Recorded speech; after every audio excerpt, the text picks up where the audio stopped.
લેક્ચરમાં આપણે પહેલા ટાર્ગેટ કરીશું ઇન્સર્ટ ટૂલબાર. તો જુઓ, વર્ડની અંદર આપણે ચાર્ટ બનાવતા શીખ્યા હતા. આની અંદર પણ ચાર્ટ બને, પણ પ્રોસેસ થોડી અપોઝિટ છે. વર્ડમાં શું હતું, ઇન્સર્ટમાં ચાર્ટ પર ક્લિક કરીએ અને ચાર્ટની સ્ટાઇલ પહેલા નક્કી કરતા અને પછી ડેટા ટાઈપ કરતા, રાઈટ? અહીંયા ઊંધું છે. પહેલા તમારી પાસે લખેલો ડેટા હોવો જોઈએ, એટલે પહેલા આ રીતના ટાઈપ કરવું પડશે. તો એક્ઝામમાં તમને ડેટા લખેલો આપ્યો હશે, તો પહેલા તમારે ફટાફટ એક્સેલમાં ડેટા ટાઈપ કરવાનો, પછી ત્યાં લખ્યું હશે કે કયો ચાર્ટ બનાવવાનો છે, કોલમ, ચાર્ટ, પાઈ, લાઈન, સ્ટોક. તો અહીંયાથી નામ શોધવાનું.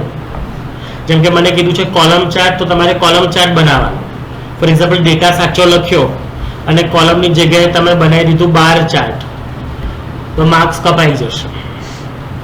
ઓકે, ખબર પડી ગઈ? જે નામ કીધું હોય એ ચાર્ટ બનવો જ જોઈએ. તો આપણે માર્કશીટ પરથી ચાર્ટ બનાવવા માંગીએ છીએ. સ્ટુડન્ટનું નામ અને સબ્જેક્ટના નામ આપેલા છે, એના પરથી મારે ચાર્ટ બનાવવાનો છે. એટલે નેમથી સ્ટાર્ટ કરીને હું ખાલી સબ્જેક્ટના નામ અને માર્ક સિલેક્ટ કરીશ. ક્લિયર? એના પછી આપણે જવાનું છે ઇન્સર્ટમાં અને તમને જે સ્ટાઇલનો ચાર્ટ બનાવવો હોય એ સ્ટાઇલના ચાર્ટ પર ક્લિક કરો, રાઈટ? એમાં જુઓ 2D કોલમ ચાર્ટ છે, 3D કોલમ ચાર્ટ છે, બાર ચાર્ટ છે, બધું એક જ જગ્યાએ છે. વર્ડની અંદર અલગ અલગ કેટેગરી હતી, રાઈટ? હવે જેમ કે મારે 3D કોલમ ચાર્ટ બનાવવો છે, તો અહીંયા હું કોલમ પર ક્લિક કરી લઈશ. ક્લિયર? જસ્ટ ખાલી ક્લિક કરો એના પર, તમારો ચાર્ટ બનીને રેડી થઈ જશે. ક્યાં? તમારા ડેટાની ઉપર. પણ ફોર એક્ઝામ્પલ ડેટાની ઉપર ચાર્ટ જોઈતો નથી, કારણ કે ડિસ્ટર્બ કરે છે, પાછળનો ડેટા દેખાતો નથી. તો તમારે શું કરવાનું છે, આ જે બોર્ડર છે એના પર ક્લિક કરવાનું. ક્લિક કરીને કંટ્રોલ X દબાવવાનું, એટલે કટ થઈ જશે. થઈ ગયું? અને બીજી શીટ ઓપન કરી લેવાની. અહીંયા પ્લસ પર ક્લિક કરશો એટલે બીજી શીટ ઓપન થશે. ત્યાં જઈને તમારે કંટ્રોલ V કરી દેવાનું, એટલે તમારો ચાર્ટ ત્યાંથી રિમૂવ થઈને શીટ 2 માં આવી જશે. થઈ ગયું? ક્લિયર? નેક્સ્ટ, હવે મારે કેવું કરવું છે, કટ ને એવી બધી પ્રોસેસ કરવી નથી. હું તમને મેથડ બતાવું છું 2-3. તમને જે ઈઝી લાગે કોઈ એક મેથડ કરશો તો પણ ચાલશે. હું તમને અલગ અલગ રસ્તા બતાવીશ. ક્લિયર? અહીંયા શું શીખ્યા આપણે? કટ કરવાનું શીખ્યા. ચાર્ટ ત્યાંનો ત્યાં જ બનાવ્યો. શું પ્રોસેસ હતી? ડેટા લખીને સિલેક્ટ કર્યો, ઇન્સર્ટમાં ગયો અને મેં ચાર્ટ બનાવી દીધો અને એને કટ કરીને બીજી શીટમાં મેં પેસ્ટ કર્યું. ડિલીટ કરવું હોય તો બોર્ડર પર ક્લિક કરીને ડિલીટ પણ કરી શકો છો. બીજી મેથડ જોઈએ. શીટ 2 મેં પહેલાથી જ એડ કરી લીધી ચાર્ટ બનાવતા પહેલા. આ સેકન્ડ મેથડ બતાવું છું. અને શીટ 2 માં જઈશું. પહેલામાં શું કર્યું મેં? શીટ 1 માં પહેલા ચાર્ટ બનાવ્યો. હવે એવું નહીં કરું. શીટ 2 એડ કરી એની અંદર ઇન્સર્ટમાં જઈને પહેલા હું ચાર્ટ બનાવી દઈશ. કયો ચાર્ટ જોઈએ છે મને? For example 3D. તો એના પર ક્લિક કરીશ, પણ ચાર્ટ હમણાં નહીં આવે. જુઓ, બ્લેન્ક છે. હવે આપણે આ બ્લેન્ક ચાર્ટમાં ડેટા એડ કરવાનો છે. કેવી રીતના એડ કરીશું? તો અહીંયા જુઓ, ચાર્ટ પર ક્લિક કરીએ ચાર્ટની ઉપર, તો અહીંયા પેલું ચાર્ટ ટૂલ આવે છે, જે વર્ડમાં પણ આવતું હતું. એની અંદર તમને દેખાય છે સિલેક્ટ ડેટા. એના પર ક્લિક કરવાનું. ક્લિક કર્યા પછી દેખાય છે ચાર્ટ ડેટા રેન્જ. એ રેન્જની અંદર શીટ 1 નો એ ડેટા સિલેક્ટ કરી લેવાનો. એટલે આ શીટ 1 પર હું ક્લિક કરીશ એટલે અહીંયા શીટ 1 લખેલું આવી ગયું. આપણે સિલેક્ટ કરવાનું છે B2 થી લઈને H9 સુધી. આવી ગયું? B2 થી H9 સુધી. અને તમારે કરી લેવાનું ઓકે. બરાબર? ઓકે કર્યું. હવે ઓકે ની અંદર ધ્યાન આપો, લેજન્ડ અને હોરિઝોન્ટલ એક્સિસ. એટલે પેલા જે ચોરસ લેજન્ડ આવતા હતા ને, એમાં શું આવશે? સબ્જેક્ટ. નીચે શું આવશે? નામ આવશે. અને ઓકે કરી લો. બની ગયો ચાર્ટ. ક્લિયર? ખબર પડી? મારે રિવર્સ કરવું છે. નીચે જુઓ નામ છે, ત્યાં મને નામ નથી જોઈતું, સબ્જેક્ટના નામ જોઈએ છે. તો તમે શું કરશો? Select data, switch row. થઈ ગયું? નામ આ બાજુ આવી ગયા અને સબ્જેક્ટ સામે ઘટાડ્યા અને ઓકે. થઈ ગયું? હવે ચાર્ટમાં તમને આ બધા ટૂલ્સ તો આવડે જ છે. લેજન્સ ને બધું કરતા, તો આનો યુઝ તમે કરી લેજો. ક્લિક કરશો એટલે એ પ્રમાણે દેખાશે. ક્લિયર? ખબર પડી ગઈ?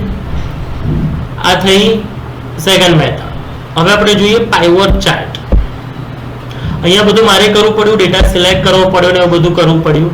બટ મારી એવી ઈચ્છા છે કે હું સ્ટાર્ટિંગમાં ડેટા સિલેક્ટ કરું છું અને મારી પાસે કોઈ શીટ અવેલેબલ નથી. મેં શીટ ડિલીટ કરી રહ્યો છું. એક જ શીટ છે મારી પાસે, શીટ 1. મારી પાસે જો નામ છે ને સબ્જેક્ટના નામ છે, બધું સિલેક્ટ કરી લીધું. તમારે જવાનું ઇન્સર્ટમાં. ઇન્સર્ટમાં આપેલું છે પાઇવોટ ચાર્ટ. એમાં ઉપર ક્લિક કરજો, એરો પર ક્લિક ના કરતા, ત્યાં પણ સેમ જ આવવાનું છે પાઇવોટ ચાર્ટ. જસ્ટ ખાલી પાઇવોટ ચાર્ટ પર ક્લિક કરો એટલે એક બોક્સ આવશે. એમાં બતાવ્યું છે કે તમારો સિલેક્ટ કરેલો ડેટા ક્યાં છે. તો આપણે ઓલરેડી સિલેક્ટ કરીને રાખ્યું છે, જો બ્લિંક થઈ રહ્યું છે અને અહીંયા ડેટા પણ સિલેક્ટેડ છે. અને અહીંયા પૂછે છે ચાર્ટ કઈ શીટમાં જોઈએ, તો ન્યૂ શીટમાં. એટલે અહીંયા શું સિલેક્ટ કરવાનું? New workbook. ઓકે, અને ન્યૂ વર્કબુક ક્લિક કરીને ઓકે કરશો એટલે નવી શીટ ઓપન થઈ જશે. હવે અહીંયા જો નામ લખેલું દેખાય છે કોલમ્સમાં, તો અહીંયા નામ પર ક્લિક કરશો એટલે એક એક વાર અહીંયા સાઈડમાં જુઓ નામ આવી જશે. અહીંયા તમે એસએસ પર ક્લિક કરશો તો એસએસ આવશે. એટલે અહીંયા તમે સબ્જેક્ટ પર પ્લસ માઇનસ કરી શકો. જેમ કે એસએસ ની નીચે અહીંયાથી હું નીચે જોઉં છું તો જો ગુજરાતી છે, તો ગુજરાતી પર ક્લિક કરીશ તો ગુજરાતી આવશે. પણ જો હું મેથ્સ પર ક્લિક કરું, ગુજરાતી પર નથી કરતો, તો મેથ્સ નું આવી જશે. મેથ્સ પરથી ક્લિક હટાડી દો, ગુજરાતી પર કરું છું તો ગુજરાતી આવી ગયું. મેથ્સ પર કરું તો મેથ્સ આવી જશે. એવી રીતે તમે બધા સબ્જેક્ટ પ્લસ માઇનસ કરી શકો છો.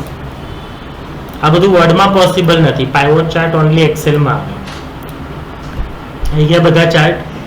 હવે તમારે અહીંયા બહાર ક્લિક કરવું હોય તો કરી શકો છો. થઈ ગયું? ખબર પડી? આને તમે હાઈડ કરી લેશો તો પણ ચાલશે, કારણ કે ઓલરેડી શીટ 1 માં ઓરિજિનલ ડેટા અવેલેબલ છે. Okay, done. પાઇવોટ ચાર્ટ આવડશે. ખાલી જસ્ટ ચેક માર્ક આવશે. પહેલા સૌથી પહેલા નામ પર ક્લિક કરવાનું, પછી બધા સબ્જેક્ટ. શીટ ડિલીટ કરવી છે, શીટ 3 પર રાઈટ ક્લિક કરો અને ડિલીટ, તો તમારી શીટ ડિલીટ પણ થઈ જશે. ઓકે, અત્યારે આપણે ચાર્ટ ક્યાં બનાવ્યો? ડેટાની ઉપર નવી શીટમાં, પણ એ મૂવેબલ હતું. હું એને આમ તેમ મૂવ કરી શકું છું. આપણે શું કરવાનું છે કે આ જે સેલ છે એની અંદર ચાર્ટ બનાવવો છે. સેલની અંદર, અને સેલમાં લખેલો ડેટા કોઈ દિવસ મૂવ થાય નહીં. તો સેલની અંદર ચાર્ટ બનાવવો હોય તો તમારે ઇન્સર્ટમાં યુઝ કરવું પડે સ્પાર્કલાઇન. ઓકે, રિક્વાયરમેન્ટ યાદ રાખવાની. સ્પાર્કલાઇનનો યુઝ ક્યારે કરવાનો? નાના સેલની અંદર ચાર્ટ બનાવવો હોય તો. કેટલા ચાર્ટ છે? લાઇન ચાર્ટ અને કોલમ ચાર્ટ.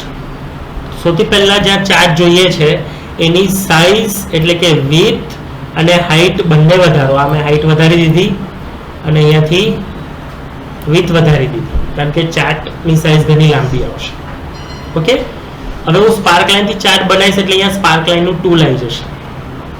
તો પહેલા આપણે ગયા ઇન્સર્ટમાં. ક્લિક ક્યાં રાખવાનું છે? જ્યાં ચાર્ટ જોઈએ છે આપણને. ઓકે, ક્લિક કર્યું, સેલમાં, ઇન્સર્ટમાં ગયા, લાઇનમાં ગયા. એમાં આપ્યું છે ડેટા રેન્જ, એટલે ડેટા આપો એને જેના પરથી ચાર્ટ બનાવો છે, લાઇન ચાર્ટ. તો ડેટા રેન્જમાં જઈને ડેટાને સિલેક્ટ કરી લો. શું સિલેક્ટ કર્યું? C3 થી C9 અને ઓકે કરી લો. અને અહીંયા જુઓ લોકેશન રેન્જમાં ઓલરેડી C11 સિલેક્ટ કરેલું આવી ગયું. મારે લખવું પડ્યું નથી, કારણ કે મેં ઓલરેડી ત્યાં ક્લિક રાખ્યું અને ઓકે કરી લો. આવી ગયો ચાર્ટ. હવે એના પર ક્લિક કરો. લાઇનની જે થિકનેસ છે બહુ ઓછી છે અને મારે કલર પણ આ નથી ગમતો, કોઈ બીજો કલર આપવો છે. તો ક્યાં જવાનું? સ્પાર્કલાઇન ટૂલમાં. બહાર ક્લિક કરશો, ટૂલ ગાયબ થઈ જશે. અગેન ક્લિક કરો સ્પાર્કલાઇન પર.